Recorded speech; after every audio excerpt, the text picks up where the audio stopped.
રાજકોટ રીબડાના અમિત ખૂટ કેસમાં હવે એક નવો વળાંક આવ્યો છે અને હવે અમિત ખૂટ કેસમાં સ્પેશિયલ પીપી એટલે કે પબ્લિક પ્રોસિક્યુટરની નિમણૂક કરવામાં આવી છે। આમ હવે આ કેસમાં ગુજરાત સરકારની એન્ટ્રી થઈ છે। ગોંડલના ધારાસભ્ય ગીતાબા જયરાજસિંહ જાડેજાના પ્રયત્નોથી રીબડાના ખૂબ ચર્ચિત કેસમાં પબ્લિક પ્રોસિક્યુટરની નિમણૂક ગુજરાત સરકાર દ્વારા કરવામાં આવી છે। તો આવો જાણીએ શું છે સમાચાર। નમસ્કાર, જમાવટ સાથે હું છું પાર્થ।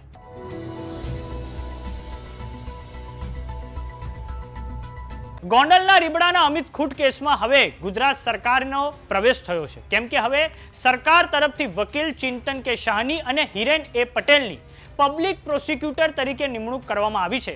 આથી હવે આ કેસમાં હાઈકોર્ટના ધારાશાસ્ત્રી સી કે શાહ સરકાર તરફથી લડત આપશે। આ કેસમાં પબ્લિક પ્રોસિક્યુટરની નિમણૂક કરવા માટે ગોંડલના એમએલએ ગીતાબા જાડેજા તરફથી સરકારમાં આ માટે રજૂઆત કરવામાં આવી હતી। ગોંડલ કોર્ટમાં આ અમિત ખૂટ કેસ ચાલી રહ્યો છે। રાજકોટમાં મોડેલિંગ કરતા 17 વર્ષીય સગીરાએ 3 મેના રોજ રીબડાના અમિત ખૂટ નામના યુવાન સામે દુષ્કર્મની ફરિયાદ નોંધાવી હતી, જેના 2 દિવસ બાદ દુષ્કર્મના આરોપી એવા અમિત ખૂટે રીબડા ગામમાં પોતાનો જીવ ટૂંકાવ્યો હતો। ઘટના સ્થળેથી સુસાઇડ નોટ મળી હતી, જેમાં તેમણે લખ્યું હતું કે મને મારવા પાછળ અનિરુદ્ધસિંહ રીબડાનો હાથ છે। રાજદીપસિંહ રીબડા મને ત્રાસ આપતો હતો। પૈસા આપી ખોટી ફરિયાદ આ કરાવવામાં આવી છે। મૃતક અમિત ખૂટ ગોંડલના પૂર્વ ધારાસભ્ય જયરાજસિંહ જાડેજાનો સમર્થક હોવાથી આ મામલો ખૂબ ગરમાયો હતો અને આ મામલે રીબડાના ક્ષત્રિય આગેવાન અનિરુદ્ધસિંહ અને તેમના દીકરા રાજદીપસિંહ સામે પોલીસ ફરિયાદ નોંધાઈ હતી। ત્યારબાદ અનિરુદ્ધસિંહે એક વિડીયો રિલીઝ કરીને કહ્યું હતું કે આ જયરાજસિંહનું આખું કાવતરું છે।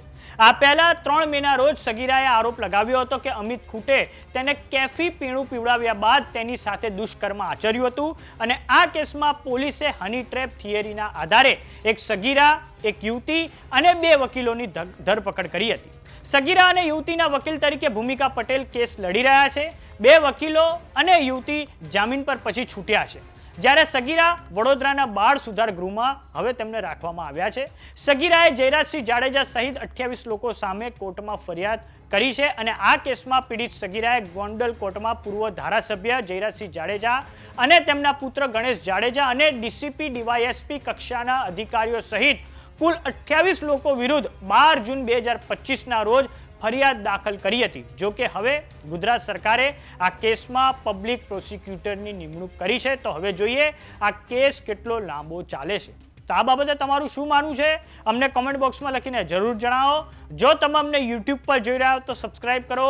જો તમે અમને ઇન્સ્ટાગ્રામ અને ફેસબુક પર જોઈ રહ્યા હો તો ફોલો કરો। સાથે જ અમારી વોટ્સએપ ચેનલ આવી ગઈ છે, તેને જોઈન કરવાનું ના ભૂલતા। નમસ્કાર।